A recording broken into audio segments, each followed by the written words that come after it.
Hey, this is Brett the Hitman Hart, and you're listening to the Smacked Raw podcast.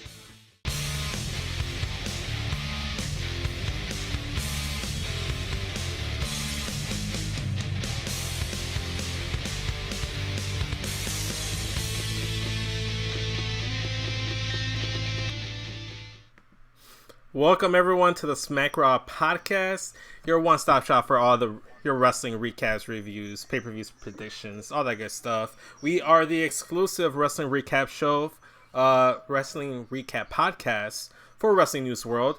Go ahead and check out WrestlingNewsWorld.com for all the latest rumors and results in pro wrestling. They have amazing articles. Go ahead and check them out. Just recently, Chris, he uploaded this really cool R-Truth article where it says how he's underutilized or undervalued. Go ahead and check it out. Like, this guy is really good. Chris is a great guy as well. Go ahead and give him a follow. Great article. And R-Truth approved of the article. He replied on the tweet that Kevin from our show went ahead and tweeted it out. So if R-Truth approves it, go ahead and check out Wrestling News World.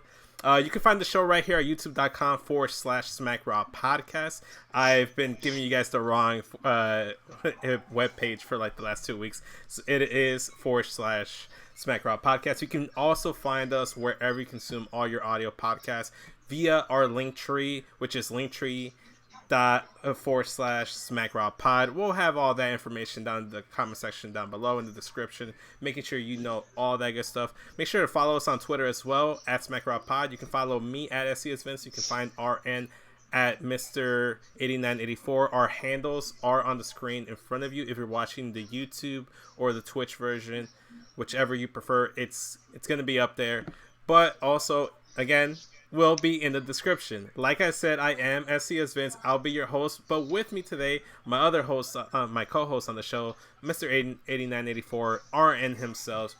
How's it going, my man? How doing you doing? Good, bro? Doing good.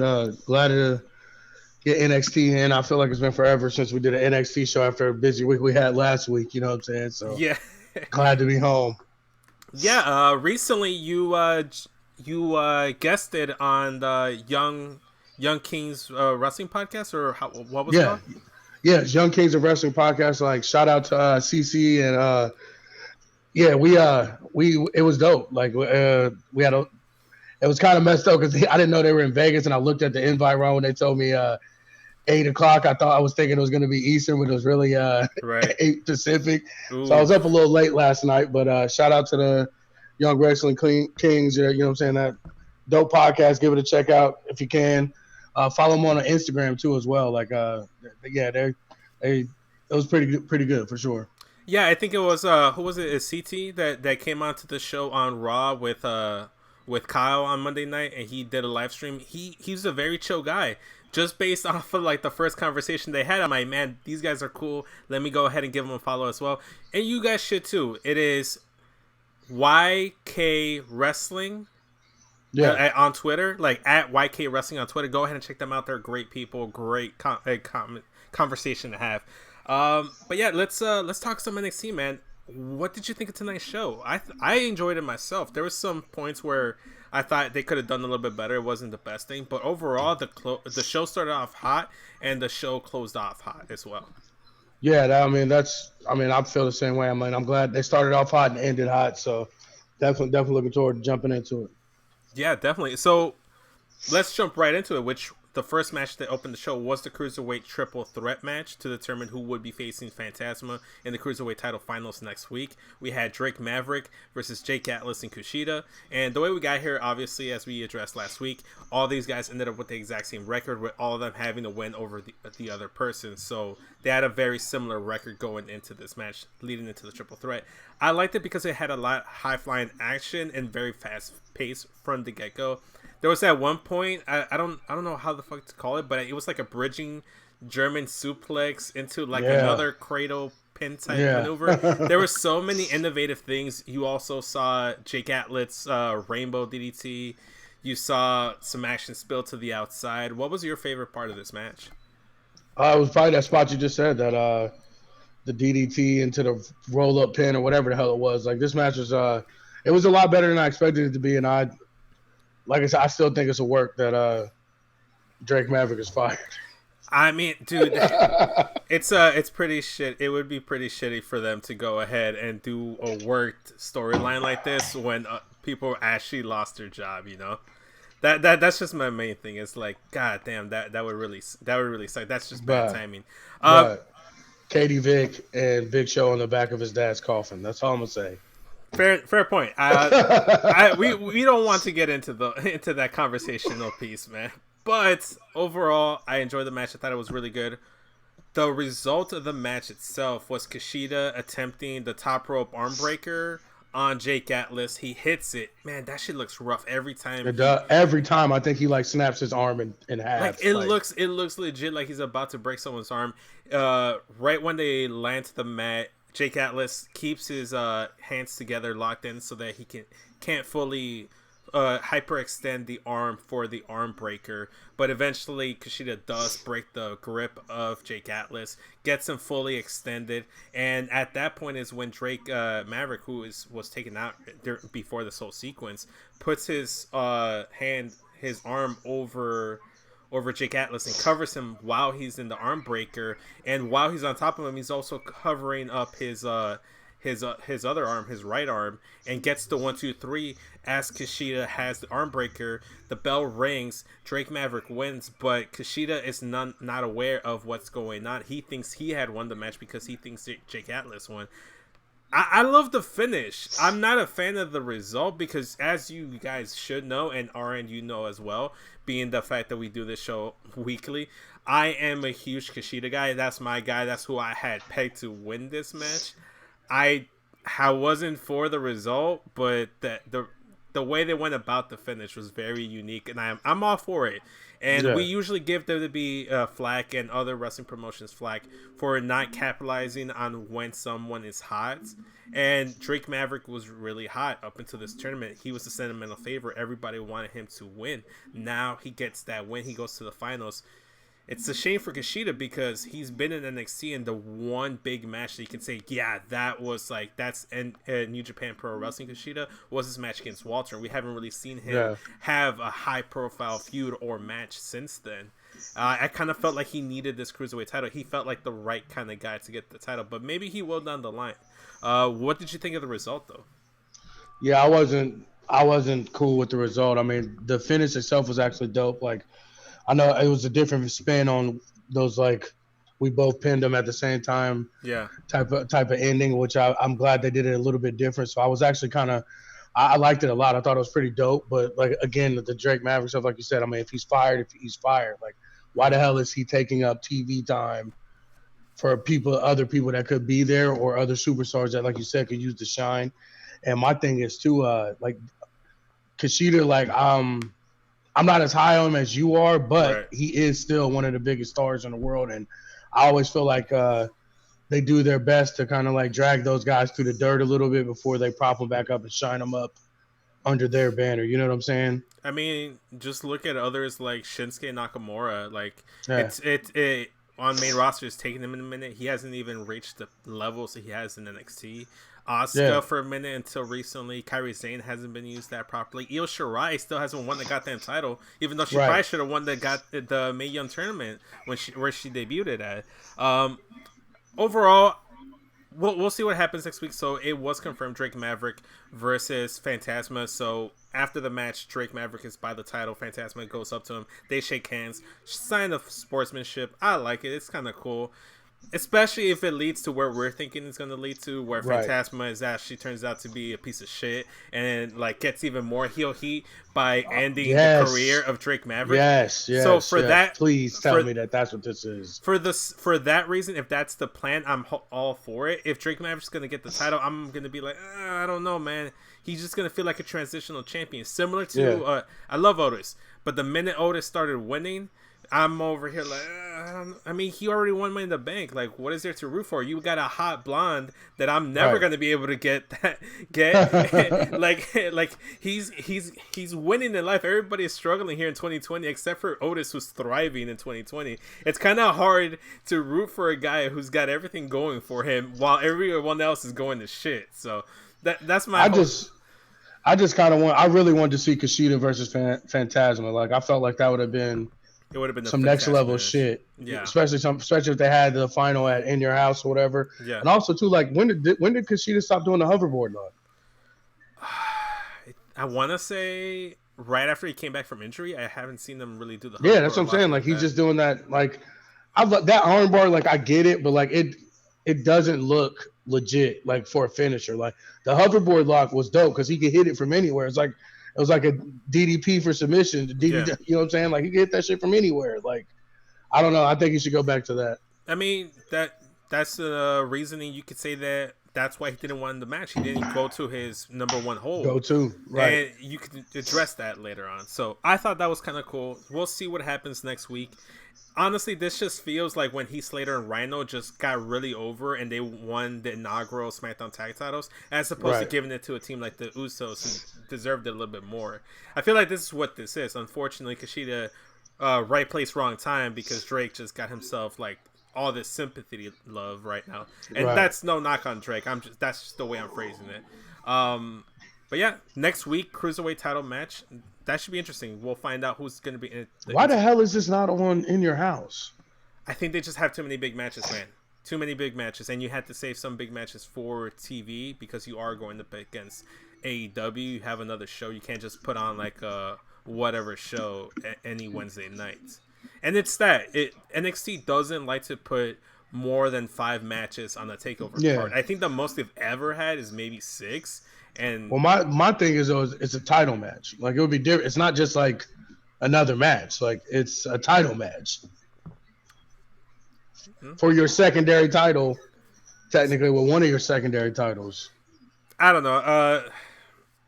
I feel like if it was Kushida versus Phantasma, it might have been takeover worthy. But it's it's Drake Maverick. I love you, Drake, but come on, man, you're not pulling in no WWE Network buys, But speaking of titles, let's talk about Belts by Dan, the sponsor of the show. Belts by Dan is a custom championship belt manufacturing, repair, restoration, and resale company started by the owner of BeltTalk.com. Belts by Dan offers fully custom championship title belts identical to the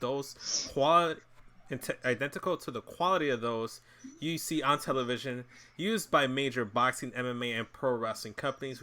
They also offer accessories for owners for existing belts, as well as resale of already completed belts targeted at high-end collectors. So if you're a big like custom championship belt collector, you love that kind of guy, go ahead and check out Belts by Dan. Or if you're a pro wrestler, you're a pro wrestling company, I mean, look at that horrible TNT title.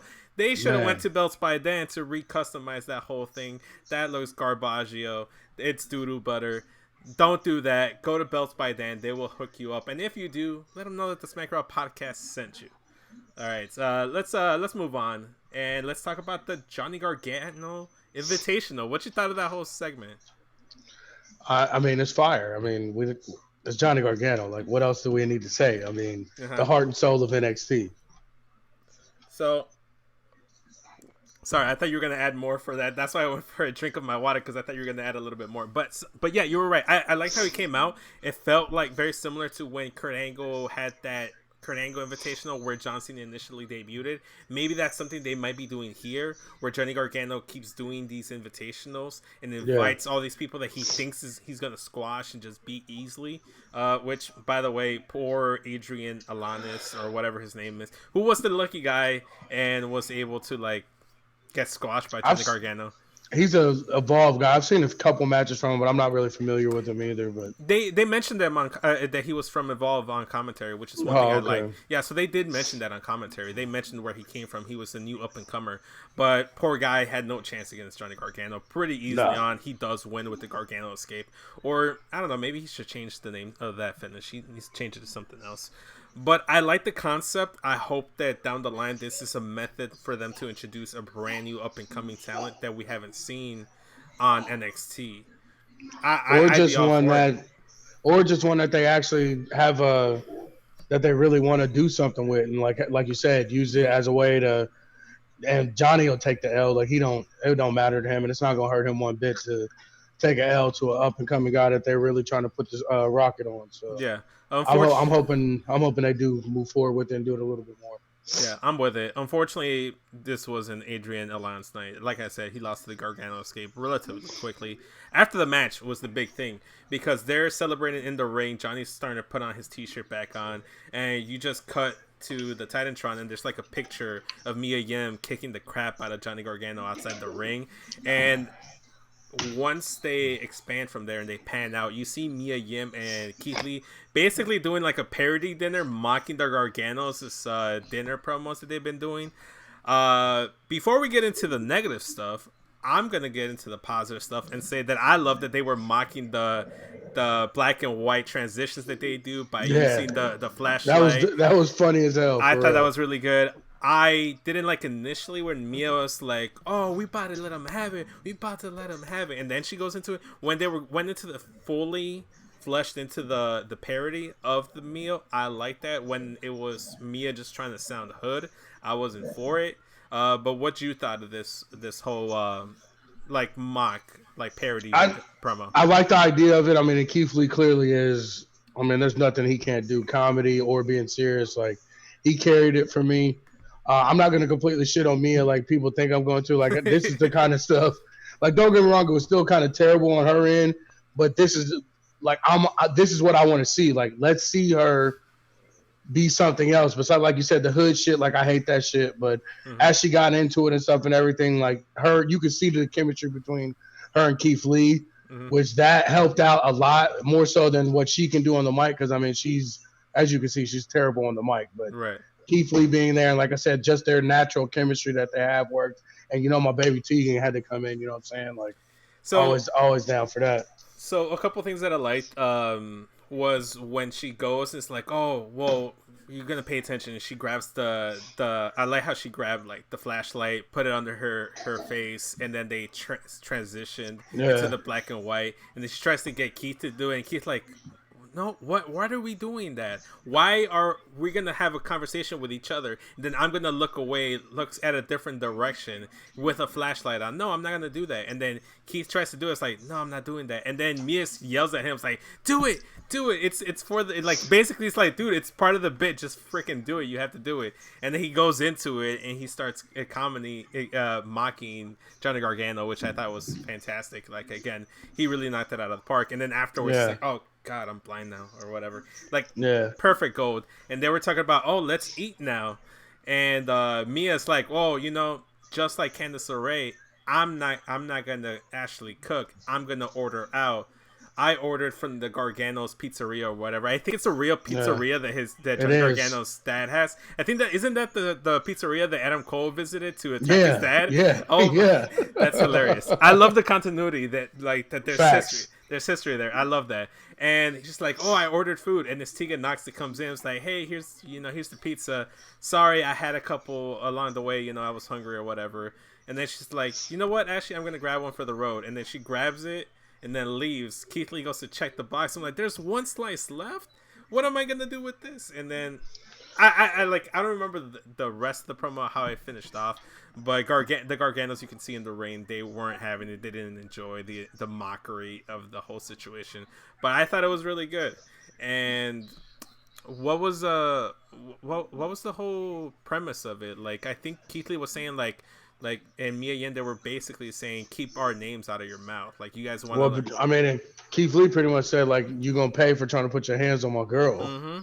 I mean, that was what the gist of his. I mean, that's just literally what he said. He was like, you're going to pay for trying to put your hands on my girl. For sure. I like that. I thought it was really good. Moving on from there. I did too. Moving on from there, we had a Drake Maverick interview for a second where Kushida comes up to him and basically just gives him his support and he's like, hey, man, you deserve this. I'm rooting for you. I hope you win the title. And Drake's like, hey, man, I respect you. I have the utmost respect for you, and when I win this title, you'll be the first person I give a title shot to. I'm sorry, Drake, you're not winning the title. Phantasma's going to win the title. He's going to have his Mass Luchador Mafia help him out, or something's going to happen, and you're not going to get the title. But I would be down to see Kushida versus Phantasma down the line for that title. I think it'd be an interesting matchup. Facts. Afterwards, we had another promo, this time by Imperium, where they basically called out Oni Lorcan and Danny Burch. saying that this is their tag team division now, and they dictate what happens within it. Just like Walter is never losing the UK title, we're never losing these NXT titles. I loved it. It was really, really good. And Fabian Eichner, I don't know if you noticed this or not, but when he initially started talking, he talked normal English, and then halfway through it, he tries to had an accent, and then he went back to like regular. Like, I swear to God, I thought I was tripping, bro. Like I thought I was, like I'm like, wait, was he? Whatever. And I just kind of like brushed it off. Like I really thought I was tripping. Like he's definitely talking without an accent than with one. Exactly. But, so he's jumping back and forth, but it looks like that's where we're going in terms of the media tag team title scene. It's going to be Imperium versus Only Lorcan and Danny Burch. And we are you surprised? I'm not because like Only Lorcan and them, they're the setup guys for all the new champs. That's every new champ either goes before they get the titles to prop them up to get the titles, or they're the first few that they have out the gate. Like I'm here for it. Yeah, it should be a pretty fun match, though. I mean, Imperium's not going to lose those titles to them, but they're going to beat the shit out of each other. That's going to be some strong style stuff right there. For sure. Next match, we had Shotzi Blackheart taking on Raquel Gonzalez with Dakota Kai in her corner.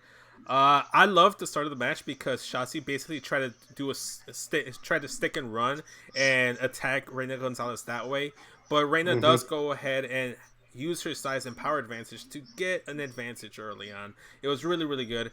Dakota Kai at one point tries to distract Shotzi Blackheart by grabbing and getting inside her tank, pulling it all the way to the back, starts to tear apart the letters on the side of the tank. I thought it was really cool. She stands up a little bit, mocking Shotzi a little bit, and that's when Tegan just pushes the fuck out of Tegan. Tegan pushes the fuck out of Dakota Kai. She falls flat on her back. I thought that was hilarious. They go into commercial. They come back. They spill back into the whole into the match. It was all right. I missed a little bit the big story beats in the match, but the main one I wanted to cover was that coffin drop, like trust fall thing that she hit to the outside springboard and was supposed to be caught by Tegan, Dakota, and Reina, but she got damn near killed herself. What's your take, man? It was like she powerbombed herself off the top fucking rope. Like that's the gist of it. And like I said, I know everybody thinks I'm a shit on Shotzi, but I'm not. Like I love her in the ring. Like her reckless kind of like Darby Allin / Jeff Hardy style in the ring. Like I fucks with that a lot, and I think that there isn't anybody else in the division that has her style. So and her style goes with any type of wrestler you compare her with. If you tag her with a technical person or a big person like Gonzalez or whatever, like I think her style meshes well with pretty much any style. The outside of the ring stuff, like it's not for me, but her in-ring work and everything, like just that crazy ass shit. Like you said, that was more so on them not catching her right, but just the fact that she did it, how high she got up. Overshot it. I think she just overshot it. Like I said, it was almost a moonsault. Pretty much, she just landed on her damn head. Exactly. And quick shout out to Raquel Gonzalez, who's getting better in the ring. And when she's in the ring, you know exactly who she is, and she knows. Like she carries herself like she's a dominant force, which is something that I really like about Raquel. She carries herself like a giant, like a big man. No pun intended. Like exactly. she carries herself like she should. Like that's what I like, and I like how she didn't easily go down. Like they really did make her look like a giant woman. You know what I'm saying? Like even though Shotzi was throwing shit at her, like you said, hitting and running or whatever. Yeah. Like it wasn't like immediately she's dropping down or getting knocked down. Like it took a little bit to get her moving and shit. Like that's what I like to see. Give the women the same respect that you give them in. Like a bigger woman like that going against a smaller woman like that, she's not going to get knocked down from a couple punches. Do some other shit to get her down. So I do like that. And like you said, it was she's getting better in the ring every time out for sure. Oh, for sure. Well, I'll add more to that once we get to the main event because there's something I want to bring up to your attention. Let me know what you think there. But the match continued on for a little bit while longer until Candice LeRae made her way down to ringside, distract both the ref and Tegan Knox, which allows Raquel to get the win because Dakota Kai comes in, helps out Raquel get the victory over Shotzi Blackheart. I like it because it was one of those things where Shotzi just like had too much thrown against her, And Right. because you had Dakota, you had Candice, you had Raquel, you had the ref not paying attention. Yes, Tegan Knox came out to try to even out the odds, but it was too much to overcome for Shotzi. But this was still a really good showing for her, regardless of the nasty fall.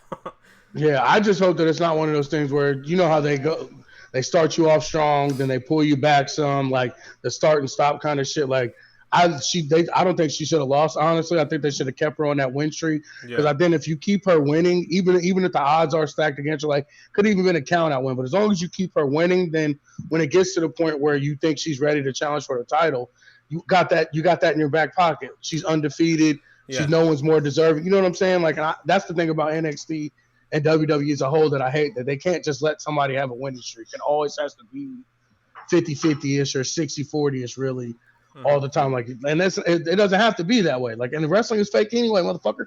Let somebody get a long win streak, man. Yeah, I mean, I'm with you on that. I mean, well, look at Drew McIntyre. Yeah. Derek's doing with Drew McIntyre exactly what you've been saying. He has the odds stacked against him. Like even on his first title defense, like 30 minutes or 20 minutes after he beat Brock Lesnar, he had to face against the Big Show. He's been dealing with Selena Vega's goons on Raw, and right. And now like who's he dealing with? Bobby Lashley and MVP, and MVP might have more people, especially if TM62 or whoever else MVP like manages comes in to like help him against Drew McIntyre. So they stack the odds against him, but in a way where he still overcomes them. So that's something that I really do appreciate about what they're doing with Drew McIntyre. But we'll see what happens with Shotzi. I don't think she's hurt by any means. I think they're gonna like circle back to this feud, maybe even either next week or 2 weeks from now. Yeah. Let's move on to a tag match, the second match in the women's division that we had tonight. Rhea Ripley and Io Shirai taking on Charlotte and Chelsea Green. First thing I'm going to say before we talk about the match, I hate Chelsea's theme song because they were trying to build up the suspense, like who's going to be the mystery partner, and her music played, and it's just so fast, and you can't understand or make out anything that's being said in her theme song. Plus, on top of that, commentary is like popping for them, like supposedly, like, oh my gosh, I can't believe it's Chelsea Green. Like, I can't hear the theme song. I don't understand what it's saying. And she's had like 5 different theme songs since her debut. Just stick to something that's good and move on. I honestly don't even know what the theme song is, or I don't pay attention to it enough. Yeah. I'm glad it was her because like I tweeted this out too, like she's got something, bro. As much as we want to hate her or hate on it, and even the Rob Stone shit or whatever it is, like there's something there. Like, and I told you she's the same damn size as Charlotte, bro. Like she's huge. Right.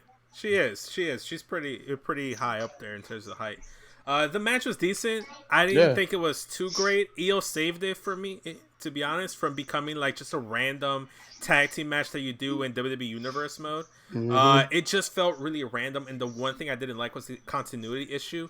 The Rhea and Io are supposed to not like each other, but they got along. Why would they tag team? Why would they tag team? But they got along during the match. At no point was there any like friction or tension between the two, which I thought was going to be the story beat here. And in fact, they were working like they're homies, and they've been teaming together for like weeks or something. That's the one thing I didn't like. Which I understand, like them teaming up because it's against Charlotte. They both face Charlotte. Charlotte's an NXT outsider. I get that, but like you said, like there was no like I'm not tagging you in, or there wasn't like a blind tag. Like there was nothing to push them forward as a feud. Like it was like not until the finish of the match, at least. Yeah, not exactly what I'm saying, but I think throughout the match, like it should have been some sort of beats where it was building more friction towards them. Like, and I don't know, it rubbed me the wrong way. Now I will tell you this: I wouldn't mind if whatever the hell his name was, always Robert Stone or whatever in Chelsea. I wouldn't mind if they kind of were like lackeys for Charlotte, and she got to be under Charlotte's wing and let Charlotte show her how to be what the potential that they think she might clearly has. I mean, because she's always on TV, they're always building up stuff for her, and like she's always there. Like I wouldn't mind that, them being like lackeys for Charlotte. That would be kind of dope to me. I mean, it'd be one way to go about it. We'll see what they do. Going back into the match, I love the finishing sequences. The finishing sequence of this entire match was really, really good because it sees Io get Charlotte into a Tiger Feint kick / 619 position. Oh, we got to talk about her missing the one. Oh, okay, go ahead. she went for it like maybe it may have been a little bit before that sequence. Yeah. But she just completely just fell. Like when she went to go do the tiger feint kick, Yeah. and just completely fell out the ring onto the floor. And like Chelsea Green didn't know what to do because like she was like preparing to take it, and then Io's not there on the ropes, gone. So she just runs back and bounces off the ropes, and then like she recovered on the fly, but she was like looking like a deer in the headlights when it first happened, bro. It was hilarious. It was. Hey man, and it happens, man. The 619 is a tricky ass move to hit. But I like it. She's probably hits it pretty solid for the most part, 9 times out of 10, or 9.9 out of 10. She always connects. She's best on the ropes. I mean, by far. Besides Grand Metalik, I mean, Io's fire on the ropes. She's Queen of the Sky. Like, she's the Queen of the Sky for a reason, man. So, again, let's talk about the finish because I thought it was a really good sequence. So, she goes for the 619 and actually hits it this time on Charlotte. No botch, no nothing. She hits it on Charlotte, and she sets up for, like, that 619 West Coast pop drop kick that she does. Mm-hmm. And Chelsea Green is getting up at the same time and it's getting by Charlotte. And I thought this was weird. Why would you do it, given it doesn't fit her character? She pushed Charlotte out of the way, and she took the drop kick instead, eliminating her from the equation. But it does. Because here's what I was thinking. That's why I came up with what I thought about that.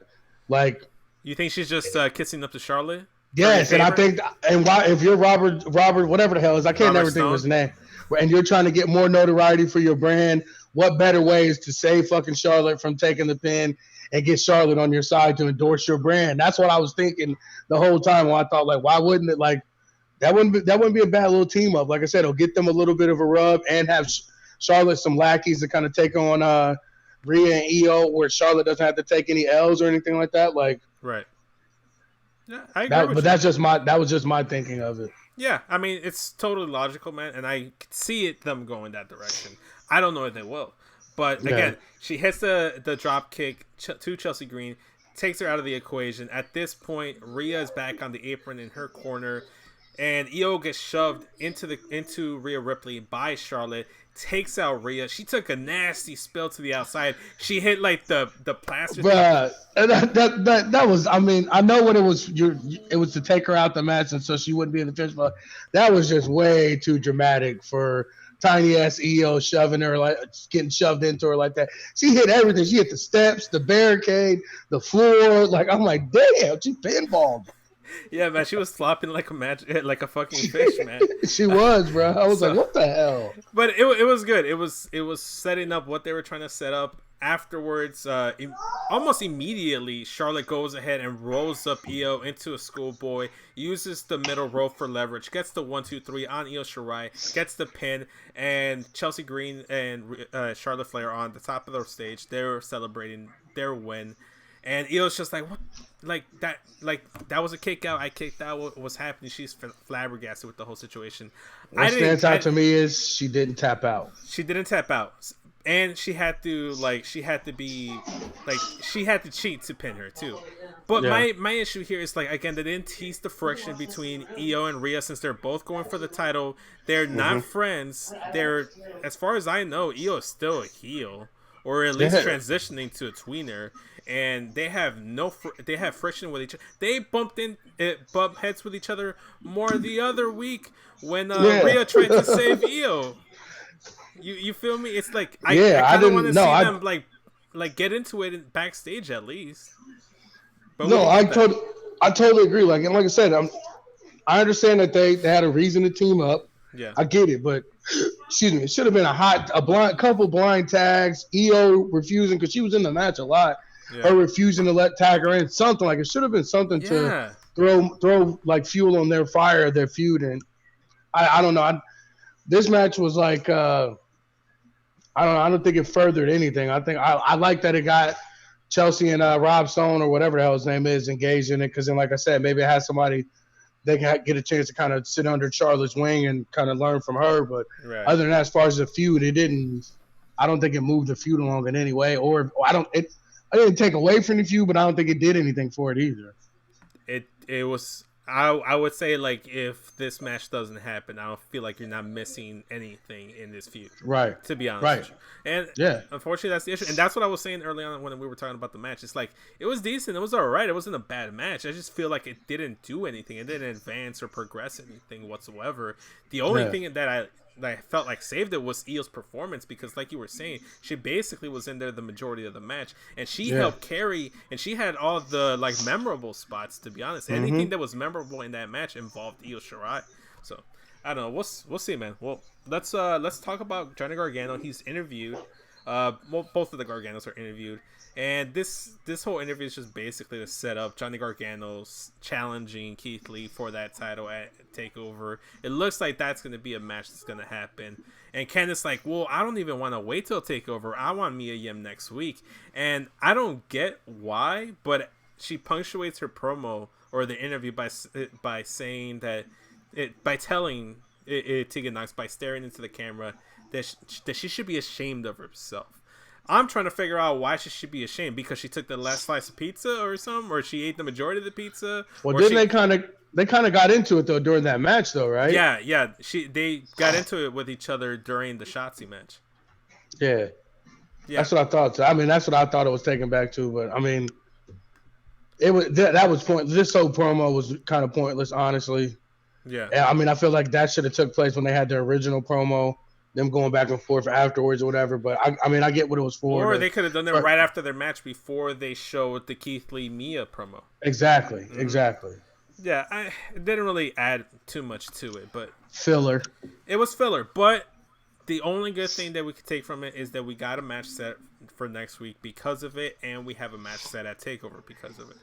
But afterwards, we had what was called a negotiation between William Regal and Adam Cole, where it was just basically a freaking Zoom call, just like what we're doing right now for the podcast. But before we talk about the negotiation, let me try to negotiate with the viewers and all the SmackDown podcast listeners to check out the charity event we're going to be having here at Wrestling News World tomorrow. So Wrestling News World is very proud to present an undisputed evening for Give Kids the World with Mick Foley, the hardcore legend Mick Foley. Thursday, May 28 at 7 p.m. Eastern, pro wrestling legend and WWE Hall of Famer Mick Foley will host a chat with the NXT's fiercest group, the Undisputed Era, which of course features the current and longest reigning NXT champion Adam Cole, the former NXT North American champion Roderick Strong, as well as three-time NXT Tag Team champions Bobby Fish and Kyle O'Reilly. During the chat, fans will not only get a chance to watch and listen to the thrilling conversation, but will also be able to ask the members of the Undisputed Era as well as Mick Foley questions, or just like make any comments. Proceeds for this event will benefit Give the Kids the World Foundation. For more information on Give Kids the World, check out WrestlingNewsWorld.com. Again, that's tomorrow, guys. So go ahead and check it out. I checked out the ticket prices. It's only like $17. You pay that, you get to be part of that conversation, get to interact with the Undisputed Era. Who wouldn't want to ask them questions? Not only that, but you have Mick Foley, and it's for a great cause during these special times. And look at us. We're supporting Undisputed Era charity by wearing Adam Cole and Undisputed Era shirts. We didn't plan this. This is legit just our brains just being on the same wavelength so much on the show that we just knew that we had to plug this one final time. So go ahead and check that out tomorrow, guys. WrestlingNewsWorld.com. That is Thursday, May 28, 7 p.m. Eastern. Let's get back to the show. Adam Cole's Zoom call negotiation with William Regal. What did you make of the whole thing? Did you like it? I thought it felt kind of off. I felt like Adam Cole tried to make it feel like it was a shoot or something, but it didn't come off that way. What did it feel like to you? I think a lot of it is too is that Regal is not. I think he was trying to be the stern GM too much and not William Regal. We know that is funny as hell and that can do comedy stuff as well. You know what I'm saying? Like, yeah. It was he was too hardcore on William Regal, the GM, instead of being William Regal, the pro wrestler. You know what I'm saying? If that makes sense. Yeah, and then he made that. It's like, oh, Adam, you're acting like a bae. It's like he was making a bad. It's a bad, corny dad joke. I wasn't with it. The big takeaway here is that Adam Cole wanted to negotiate a fair tag team title opportunity for his Undisputed Era members, because he was claiming that it was unfair because he wasn't ready. They weren't ready to face Timothy Thatcher and Matt Riddle. They were preparing for Pete Dunne and Matt Riddle, and that's why they didn't win. They weren't given a fair shot. They should have been given an advance of who that was supposed to be. That's why. He also said he wants Velveteen Dream out of his business. He doesn't want to deal with him anymore. But William Regal believes that for whatever reason, Dream deserves another opportunity. I don't personally believe he does, because he lost fair and square. Why should he get another opportunity? That's the one thing that I just don't agree with in terms of continuity. But after this whole thing, the one thing we took away is that they agreed that at TakeOver in Your House, it will be Velveteen Dream versus Adam Cole for the NXT title. And if Dream loses, he will no longer be able to get an opportunity for the NXT title so long as Adam Cole is the champion. What do you think of the stipulation? And also too, William Regal said that this match needed a special setting. So who knows what that could mean? It might be a special stipulation, a special location, just like Gargano and Ciampa had. I think it's going to be a cinematic match. I hope it's not, man. I hope it's not. Just let him go out there and just wrestle. Just like you said, just from the wording and stuff that he said, like, I think it's going to end up being a cinematic match, which I don't mind, because I think giving Velveteen Dream that type of platform and shit, I think is going to be dope. And Adam Cole too. Like, these are probably two of the top 5 entertainers in the whole fucking sport and the whole company. So I think that a cinematic match with them two, and not to mention they're both great wrestlers as well. So I'm kind of down for it. Like you said, it was. I hate these type of stipulations because it paints yourself into a corner. And me too. I thought that it was going to be over between the two from the last match, but they clearly didn't have anything planned, or maybe their plans got messed up because of COVID and everything. You know what it is? It's that unfortunately they haven't lined up a credible threat to Adam Cole's NXT title. The one guy that should have been, it was Keith Lee, but then they put the North American title on him in the meantime until he drops that North American title and moves on to the NXT title scene against Adam Cole. Right now, Adam doesn't really have any high profile guys to go up against. And that's why I'm not really mad at it, because I think your two champions have to be Keith Lee and Adam Cole right now, because Adam Cole is the standard bearer.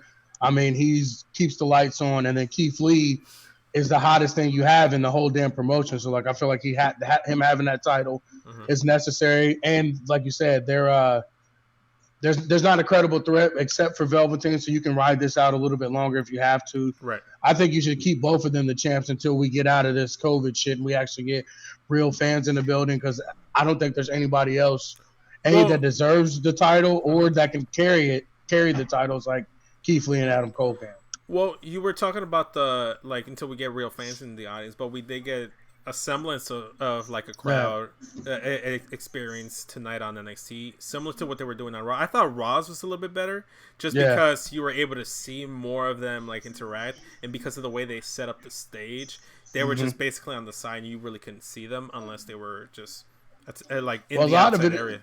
A lot of it is too that NXT is like blacked out kind of, so you couldn't really see them. Like, they were there, you could hear them, but because of how NXT is set up, and I honestly think they didn't think about it. I think they just went along as kind of like business as usual on how NXT is lighted and how it's set up, that they didn't think that you can't fucking see anybody. Because of Raw, you got those neon damn red lights everywhere glowing up the stage and glowing up the stuff, so you could see the crowd a little bit better. And I think NXT, they had to have just overlooked it, because you couldn't see anybody. They all had on black T-shirts on top of it, so it's like they blended in with everything.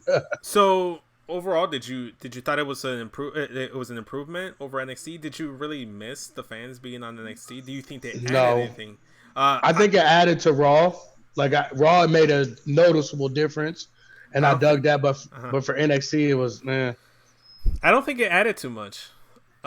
Maybe it was what you were saying, is the fact that we couldn't see the fans actually reacting to what was happening for the most part, and then they were blacked out, and you could you couldn't see, you could hear them, but it wasn't the same. I felt like you captured a little bit more of the audio of the fans on Raw than you did on NXT, and maybe that's just the acoustics of the different buildings because Raw and SmackDown are in the Performance Center and NXT is at Full Sail. So maybe I think a lot of it is that starting out the show at Raw, Kevin Owens called out the people in the audience, like the people that had his shirts on and stuff. Sure. So it kind of put him more in the forefront of your mind throughout the show. Johnny did address them during the Invitational that he had, and like maybe you guys, if you keep. If you guys keep getting better, maybe one but you couldn't see them. You couldn't see them, exactly. So that's what I'm saying. You couldn't see them at all. Right. Someone who we couldn't really see because he wasn't in the match for too long was Leon Ruff. He had a match against Tommaso Ciampa. Poor Leon Ruff. He gets destroyed by Karrion Kross last week or 2 weeks ago, and now he has to go against Tommaso Ciampa. Quick squash match for Ciampa. But during this match, Scarlett makes her way down to the ringside to scout the opposition. And I liked that towards the end, it was Tommaso Ciampa just staring at Scarlett as he was putting away Leon Ruff. And after the match was a big talking point. It was Scarlett walking up towards the front of the stage where the Titantron is at, and you see Karrion Kross cut a black and white promo. What did you think of the promo? It was all right. Like that's my thing with him. It's not the promos and his character work and everything. It's fucking top notch. Yeah. My stuff is in ring with him. And shout out to Leon Ruff, bro. He has to be a guy next up, like the next round of him. Because I mean, he's been on Raw, he's been on SmackDown, he's been on NXT. Granted, they're all squash matches, but I mean, he's still been out there quite a few times. So like, and his little triple jump escape and all that, like he looks like he might have a little something behind him once they actually give him a chance or some TV time, real TV time, not squash time, but hey, he's on TV. I mean, look at the Hardy Boys. They started off legit being that Leon Ruff, just like squashing to everybody, and then eventually it became like one of the most popular tag teams in history. Right. So let's move on. Let's talk about the 2 quick matches that are set and confirmed for next week. We have Mia Yim versus Candice LeRae. Quick predictions. I got Candice LeRae here. You agree? Facts. Yeah, absolutely. Right. Cruiserweight Tournament Finals, we have Drake Maverick versus Hijo del Fantasma. I think it's going to be Fantasma that picks it up here. Drake Maverick gets to the finals, gets all the heat on Fantasma, especially once he turns heel, and is revealed to be the ringleader of this whole abduction. If we don't get this Luchador Mafia shit, bro, I'm going to have... It's bad enough how they did my man Swerve, and then we don't get the Swerve with Fantasma turn a heel and Drake wins. I'm gonna lose my shit, bro. I might have to. I'm gonna lose my shit for sure. Like NXT is gonna be. I'm gonna be shitting on it for a little bit. I'm not gonna lie. But you can't shit on this main event. The Fight Pit match, first of its kind, with special guest referee Kurt Angle between Timothy Thatcher, Matt Riddle. Oh my gosh, I had zero expectation or idea of what this match could be. I thought it was either going to be a regular cage match, they were going to do an octagon, or they were going to bring back the Kennel, like I forgot what it was called, like something Den back in the WWF. The Lions Den. The Lions Den. I thought it was going to be a Lions Den, an octagon, or a regular cage match. This was neither. There was no ropes. It was legit a freaking pit. Where they had a walkway on top, kind of like a catwalk across the top of the walls of the cage. It was like so dope. It was like a cage match with a elimination chamber with the octagon. Like it was like it was crazy, and I'm here for him. And I swear to God, Kurt Angle better be the official fucking ref for every Fight Pit from here on out. I mean, he looked legit. He looked like he belonged there. Like his aura and presence in there felt like he wasn't out of place. Like he has to be like the new Herb Dean. I was just about to say Herb Dean. I was about to name drop him too, man. I swear. He has to be the new Herb Dean. He has to be. I'm so with it, man. Either that or they got to get a really jacked ref. You got to look like you belong in that pit with those wrestlers. Let's talk about it. So from the start, it had a very MMA feel fight to the match. The way that the wrestlers were being introduced, you saw their stats and all their finishers, that information. And then the refs are checking the hands, checking off the fingernails, making sure they're cut so that there's no scratching or anything. I thought that was a nice little touch where. Dude, I can't even get into the match because I'm still giddy from how dope it freaking was. It was a legit fight. To start off the match from the jump, Matt Riddle gets and charges at Thatcher, tries to end this shit quickly. They ground and pound, they do submissions, they transition. At one point, Matt Riddle hits like this jump run off the wall like Superman kick that apparently we had no idea, but like I still don't know, like, is that a shoot or not? Like, because I'm still like on the fence on if it's real or not, like, bro, because he didn't have any teeth to begin with, bro. Like, damn. Okay. So just to paint the picture, he hits that running off the wall Superman kick onto Thatcher. Thatcher goes down. I think after that we go into commercials, then we come back. They re-show us the replay, but then we also come to find out that Timothy Thatcher is bleeding from the mouth, and then you see that there's like 1 or 2 teeth on the floor. He's picking them up. They have to stop the match so that the medics can check on Thatcher. It was hilarious too because he's just like sticking his face through the like links in the pitch, and then the ref is just like the medic is just like looking with like a tiny little flashlight through the cage. It's like, can you fight? Can you continue? He's like, yes, I can. I thought it was really fucking cool. The match felt like legit, and if you're a big MMA like type of fan, mixed martial arts guy, this match is right up your alley. This is the Thatcher that I was telling y'all about. This is the Thatcher that all his matches were fucking brutal.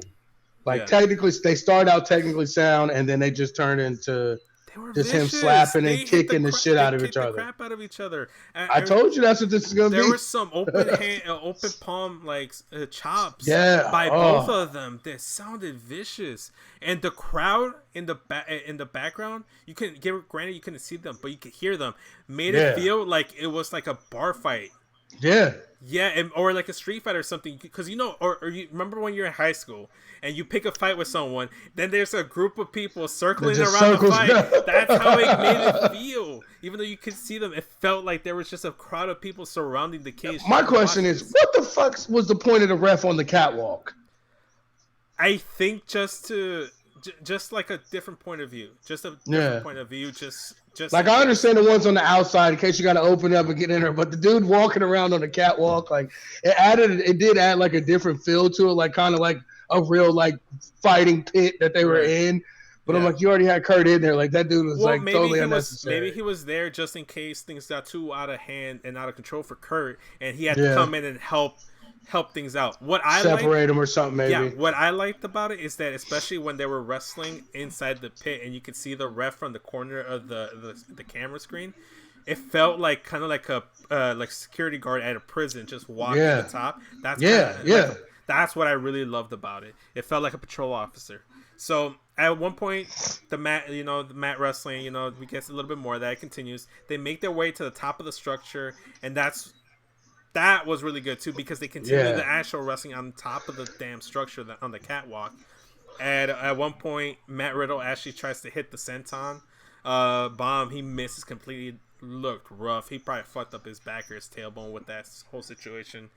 But he's able to like regain the momentum of the match. Tosses Thatcher inside the pit. It looked freaking vicious. Once he's laid out on the floor, he goes and hits the floating bro from the top. It looked phenomenal. It looked great. I thought it was beautiful. Yeah, this match was this was everything I thought it was going to be, plus some. Like the added element of the actual structure itself, to me, added so much more to this match.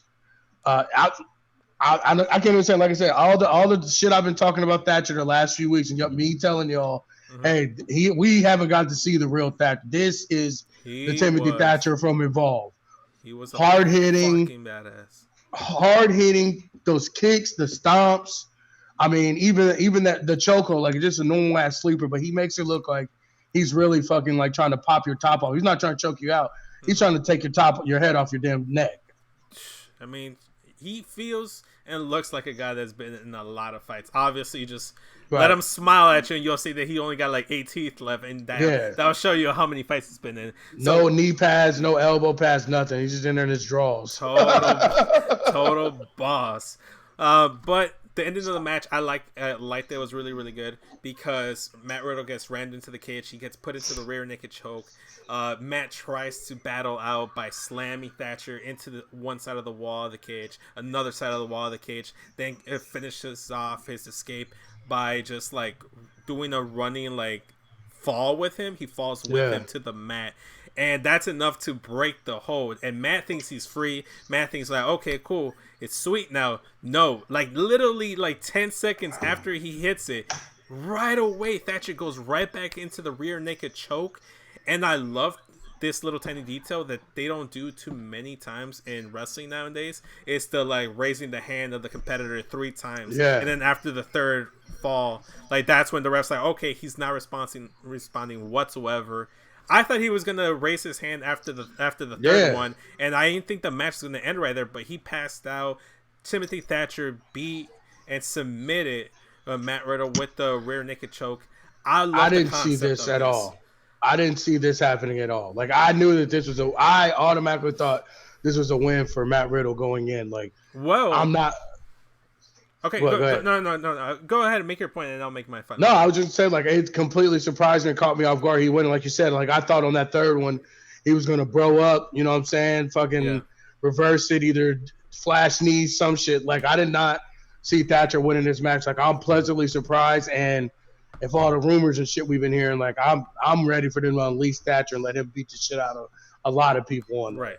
So obviously you're speaking of the rumors, and that's actually where I was going to go with it, is the fact that once I saw this finish, I'm like, okay, it kind of makes sense. The rumors about that Matt Riddle's call up to the main roster, it says it's imminent. It's like it's always coming down the line. No, it could happen this week. He could show up on SmackDown on Friday. That's how soon, and that's the brand he's supposedly confirmed to be going to is SmackDown. He called out Baron Corbin on the jump this morning, so that looks like it's going to be the first feud. You can play into the fact that Baron Corbin was the guy that eliminated him at the Royal Rumble, so there's some continuity there. Baron Corbin is just the perfect foil initially for Matt Riddle because he's the party guy, he's the chill guy, he's the guy that everybody likes, and Baron Corbin is the complete opposite, the complete 180 from Matt Riddle. And Baron Corbin, as you saw with that feud with Roman Reigns, he usually gets embarrassed by the babyface, and that's something they can really play up with Matt Riddle. I think those guys are going to work great together. They're going to have some solid chemistry, and I'm geeked for it. I don't know if this is Matt Riddle's last match, but if it is, he went out how most NXT superstars go out, on their back, staring at the lights. That's how NXT usually does it. You put over the next guy before you, and he made Thatcher look like $1,000,000 and like a legit threat for a top title. So I wouldn't be surprised to see him challenging for the NXT or North American title anytime soon. I'm telling you, him versus Keith Lee is going to be fire. Wait until Pete Dunne comes back and he tries to get revenge for Matt Riddle. That too. Yeah. So that was the main event. I thought it was good. It was better than last week's main event. It was really solid. We might see a third like tiebreaker, like rubber match between these two guys before Matt Riddle goes. I thought they would save this match for TakeOver, but I'm glad they did it here. I'm a fan of the pit cage match. Brand new concept. I am all for it. Give me more of that. And like I was saying, how you were saying that you want to see a little bit more equality with like the women's wrestlers and the males wrestlers. I want to see this pit cage match or pitfall match or whatever it was called. Pit fight match. Yeah. Shayna Baszler in a pit fight match. Oh my god. Oh, can you imagine that? This is right up her alley. Her versus Asuka, or her versus even Sonya Deville with the MMA background that she has. Sonya Deville versus Shayna versus Asuka for the title in the pit fight match. Give me that. Like, I'm all for that. Let's see that. But yeah, man. Is there anything else you want to like address on the show? No, everything went good. I mean, like I said, this match caught me by surprise in so many ways. Like, and it's rare that we get something like this, like on a random Wednesday night. But I'm here for it. Like, this is why NXT is better than AEW, better than Raw, better than SmackDown, because it's always something. And every once in a while, they'll hit you with some shit out of nowhere that you weren't expecting. Right. And this match was. It was hard hitting. It was everything I love. Like, you guys, everybody always tease me #NewRN because I'm the old man and how I like my wrestling. But this was old school but new school at the same time. So it was right up my alley. Like I I could watch one of these every week. Like it was that dope. All right. Let me look at the hashtag. Obviously, guys, use the hashtag SmackNXT if you ever want to get a shout out on the show or you want to get a question in. Obviously, it's a work in progress. It's usually just me, Matt, or RN that are tweeting out the hashtag. But go ahead and freely use it if you like the show. If you're just one of our mutuals and you just want to shout out on the show, or you want to go ahead and get a quick question in, by all means. So, gonna take a quick look. Matt, I see. Pit fight match gets 5. Dicks. Go ahead and say it. No, I was they get 5 emojis. 5 eggplant emojis. He loved it. Let's see. He's actually says he's an advocate. He wants to see a tag matches in the fight pit. I want women's matches in the fight pit. He wants everything in the fight pit. Also, don't bastardize this like you did at Hell in a Cell and TLC. Yeah. So overall, I'm with it. I want to see more combinations with that fight pit in general. I thought it was really, really good. That's me too. I mean, there ain't really much else we can say. Again, I want to say thank you guys for listening in. We are the Smack Raw Podcast. Every Wednesday night, recapping NXT. You can find us on WrestlingNewsWorld.com. Check them out for all the latest news, recaps, articles. Like I said, Chris had a really solid R-Truth article that actually got some attention from R-Truth himself. He got the thumbs up, the praying emoji, the whole shebang. Go ahead and check them out. YouTube.com/SmackRaw Podcast. Give this video a like, a subscribe to this channel. Leave a comment down below what you thought of the pit fight match, what you thought about the show going forward. We'll be back with you guys. I think next week is the go home show for TakeOver in your house. So we'll be having 3 NXT shows next week. We'll be having the NXT recap, the NXT TakeOver predictions, and obviously the NXT TakeOver post show on Sunday nights. So go ahead and check that out. Let us know what you think, and give this episode a download wherever you consume all your podcasts. It helps out the show. Give it a review, 5-star rating, all that good shit. Help support the show. Always remember to use the hashtag SmackNXT. I'm your host, SES Vince. This has been the Smack Raw Podcast. We are out. Catch you guys on the flip side. Have a good one. Later, y'all.